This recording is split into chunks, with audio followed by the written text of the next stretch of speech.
Here is an update on the ATC 70s. I don't have engines yet, and I need tires, but I did get a OEM set of front and back fenders for this 70. In fairly good shape with a stock seat and a gas tank that needs to be restored.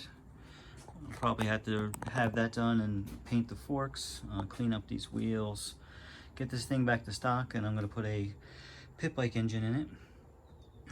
And if we go up here, you can see I got a nice set of plastics, rear plastics for this one.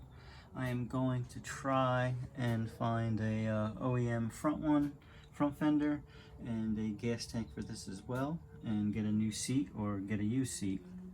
I didn't want to make these things look stock, but then I'm going to put pit bike engines in them. So that is the update on the 70s.